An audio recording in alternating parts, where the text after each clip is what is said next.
नमस्कार बच्चों। आज हिंदी कक्षा के माध्यम से हम आरोह भाग 2 में संकलित कविताएं आत्म परिचय एवं एक गीत का सह प्रसंग व्याख्या करने जा रहे हैं।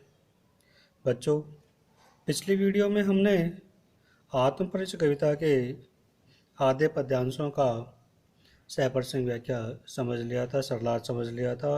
आज इस वीडियो में हम हरिवंश राय बच्चन द्वारा रचित इस कविता आत्म परिचय के शेष पदों के सह प्रसंग व्याख्या समझेंगे। बच्चों, पिछले वीडियो में हमने पढ़ा था कि किस प्रकार से कवि हरिवंश राय बच्चन जी बताते हैं कि उनके मन में संसार के दुख का भार है, उपेक्षा का है। उसके बाद भी वे आशावान हैं, खुशहाल हैं, जिंदगी के लिए स्नेह सुरा और सपनों का संसार बुनकर आगे बढ़ रहे हैं। साथ में उन्होंने बताया था कि वे ऐसा संसार बनाना चाहते हैं जो उनके अनुरूप हो, और इसका एकमात्र तरीका उन्होंने ये बताया था कि सुख और दुख दोनों में मस्त रहना सीखना होगा और तभी हम आगे बढ़ सकेंगे। कर यत्न मिटे सब सत्य किसी ने न जाना, नादान वही है हाय जहाँ पर दाना। फिर मूढ़ ने क्या जग जो इस पर भी सीखे, मैं सीख रहा हूँ सीखा ज्ञान भुलाना। यहाँ कवि हरिवंश राय बच्चन जी कहते हैं कि कर यत्न मिटे, बार बार यत्न प्रयत्न करने पर भी सत्य किसी ने जाना, इस संसार की, इस दुनिया की जो सच्चाई है, जो वास्तविकता है, उसको किसी ने नहीं समझा, कोई भी उसको नहीं जान पाया। नादान वही है हाय जहाँ पर दाना, जो नादान है, मासूम है, भोले हैं, अबोध हैं, वो भी वहीं पर हैं जहाँ पर इस संसार में षड्यंत्र रचने वाले और बुरे काम करने वाले दानव हैं।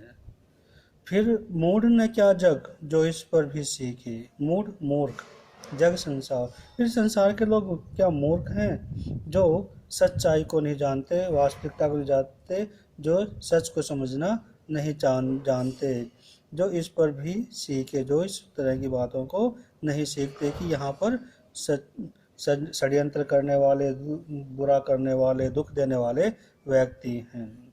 मैं सीख रहा हूँ सीखा ज्ञान भुलाना, इसलिए मैंने समाज से, दुनिया से जो ज्ञान प्राप्त किया है उसको अब भूलने की कोशिश कर रहा हूँ, उसको भूलना सीख रहा हूँ। अगर मुझे इस संसार में रहना है तो स्वयं को संसार के अनुरूप बदलना होगा, तभी मैं इस संसार में अपना अस्तित्व, अपना वजूद बना सकता हूँ। मैं और जग और कहाँ का नाता, मैं बना बना कितने जग रोज मिटाता। जग जिस पृथ्वी पर जोड़ा करता वैभव, मैं प्रतिपक्ष से उस पृथ्वी को ठुकराता। यहाँ कवि ने 2 बार और शब्द का प्रयोग किया है। मैं और जग और, मैं अन्य हूँ तथा जो जग है वो मुझसे भिन्न है, संसार वो मुझसे अलग है। कहाँ का नाता, हमारे बीच में किसी प्रकार का कोई नाता, कोई संबंध नहीं है। मैं बना बना कितने जग रोज मिटाता, मैं अपनी कल्पनाओं के अनुसार, अपनी रुचि के अनुसार पता नहीं हर रोज कितने संसार बनाकर उनको मिटा देता हूँ। जब वो मेरी इच्छाओं के अनुसार, मेरे अनुरूप नहीं बन पाते हैं तो मैं उस संसार को मिटा देता हूँ। जग पृथ्वी पर जोड़ा करता वैभव, इस संसार के लोग इस पृथ्वी पर, इस धरा पर धन दौलत जोड़ते हैं, सुख साधनों को जोड़ते हैं, भौतिकवादी जीवन में जीना चाहते हैं, भौतिक जो साधन हैं उनको जुटाने में लगे रहते हैं। मैं प्रतिपक्ष से उस पृथ्वी को ठुकराता, और मैं ऐसी भौतिकवादी जो पृथ्वी है, जो भौतिकवादी साधनों से संपन्न है, भौतिक सुखों से जो संपन्न पृथ्वी है, उसको मैं ठुकराता हूँ। अर्थात इस पृथ्वी पर जितने भी भौतिकवादी साधन हैं उनको मैं ठुकराता हूँ, उनको मैं ठोकर मारता हूँ।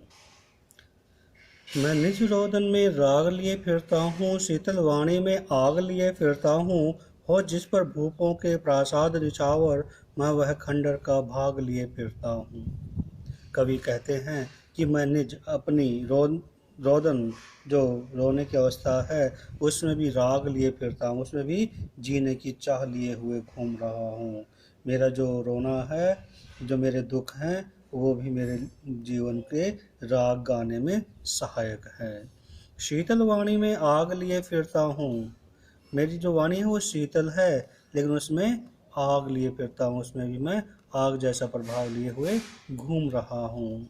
शीतल वाणी और आग लिए फिरना दोनों विरोधाभास है। यहाँ कवि कहना चाहता है कि मैं शांत हूँ, लेकिन जो मेरी शांत वाणी है वो इतनी प्रभावकारी है कि आग की तरह प्रभाव डालने वाली है, आग की तरह दूसरों को प्रभावित करने वाली है। हों जिस पर न्योछाव भूपों के प्रासाद निछावर, प्रासाद महल भूप राजाओं के, न्योछावर समर्पित होना, बलिदान होना, कुर्बान होना। कहता है कि राजाओं के जो बड़े बड़े महल हैं वो भी न्योछावर हो जाते हैं किस पर? मैं वह खंडर का भाग लिए फिरता हूँ। मेरे पास खंडर भग्नावशेष, किसी इमारत के टूटे हुए अवशेष, उनके पास ऐसा भग्नावशेष है जिस पर बड़े बड़े राजाओं के जो महल हैं वो भी न्यौछावर हो जाएं। कवि कहना चाहता है कि मैं रिश्तों को महत्व देता हूँ और मेरे पास ऐसे ऐसे रिश्ते हैं जिन पर राजसी महलों के जो सुख हैं वो भी न्यौछावर हो जाएं। राजसी महलों के सुख हैं वो मेरे रिश्तों से बढ़कर नहीं हैं। यहाँ कवि कहते हैं कि यदि हम भावों से मजबूत संबंध रखेंगे तो हमारे भीतर ऐसी शक्ति समा जाती है कि हम राजसी सुख वैभव को ठुकराकर अपने सपनों की जो दुनिया है उसमें मस्त रह सकते हैं। मैं रोया इसको तुम कहते हो गाना, मैं फूट पड़ा तुम कहते छंद बनाना, क्यों कवि कहकर संसार मुझे अपनाए, मैं दुनिया का हूँ एक नया दीवाना। यहाँ कवि हरिवंश राय बच्चन जी अपना परिचय संसार को दे रहे हैं और कहते हैं कि मैं तो मस्ती का संदेश देने वाला व्यक्ति हूँ।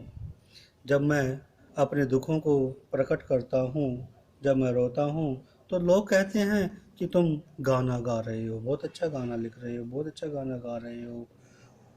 मैं फूट पड़ा तुम कहते छंद बनाना। और जब मैं अपने भावों की अभिव्यक्ति और ज़्यादा रोकर करता हूँ, जब मेरा दुख का बांध टूट जाता है और अपने आप को जब मैं अभिव्यक्त करता हूँ तो संसार के लोग कहते हैं कि बहुत अच्छे छंद बनाए जा रहे हैं, बहुत अच्छे छंद लिख रहा हूँ, बहुत अच्छी कविताएं मैं बना रहा हूँ। क्यों कवि कहकर संसार मुझे अपनाए। कवि हरिवंश राय बच्चन जी कहते हैं कि ये संसार जो है वो मुझे केवल कवि रूप में ही स्वीकार न करे। मैं नहीं चाहता कि मेरी पहचान एक कवि के रूप में हो। मैं दुनिया का हूँ एक नया दीवाना, मैं तो इस संसार का एक नया दीवाना हूँ। वास्तव में मैं एक नई दुनिया में जीना चाहता हूँ, एक नई पहचान के साथ यहाँ पर जीना चाहता हूँ। कवि की यहाँ पर वास्तविकता है और जो कवि दिखाई दे रहा है उन दोनों में अंतर स्पष्ट है। संसार का दृष्टिकोण जो है वो और लेखक की जो सोच है उन दोनों में भी भिन्नता यहाँ पर देखने को मिल रही है। मैं दीवानों का वेश लिए फिरता हूँ, मैं मादकता निशेष लिए फिरता हूँ, जिसको सुनकर जग झूम झुके लहराए, मैं मस्ती का संदेश लिए फिरता हूँ। कवि हरिवंश राय बच्चन जी यहाँ कहते हैं कि इस संसार में मुझे रहना है, ये भी बहुत ज़रूरी है, इसलिए मैं दीवानों का वेश, पागलों जैसा जो वेशभूषा है वो धारण करके घूम रहा हूँ। ऐसा स्वरूप धारण कर लिया है जो दीवानों का होता है और ऐसा धारण करके मैं इस संसार में घूम रहा हूँ। मैं मादकता निशेष लिए फिरता हूँ और कहता है उस दीवानगी में जो मेरी मादकता है, जो पागलपन है, उसको मैं लेकर घूम रहा हूँ। जो पागलों की भांति जी नहीं, जो संसार में नहीं मिल पा रहा उसको वो मन में रख रहे हैं और उसका विरोध भी न कर रहे हैं और उस अवसाद को, उस दुख को लेकर घूम रहे हैं। जिसको सुनकर जग झूम झुके लहराए, मैं मस्ती का संदेश लिए फिरता हूँ। मैं मस्ती का एक ऐसा संदेश लेकर घूम रहा हूँ, संसार के लोगों के लिए एक ऐसा मस्ती का संदेश लेकर आया हूँ जिसे सुनकर इस संसार के लोग झूमने लगेंगे, झुके उसे स्वीकारने के लिए आगे बढ़ेंगे और लहराएं और मस्ती में हिलने लगेंगे, मस्ती में उन्माद में खिलकर हिलने लगेंगे, मस्ती में झूमने लगेंगे। लेकिन संसार की जो जीवन शैली है वो कुछ है, उसको हर कोई नहीं समझ पाता है।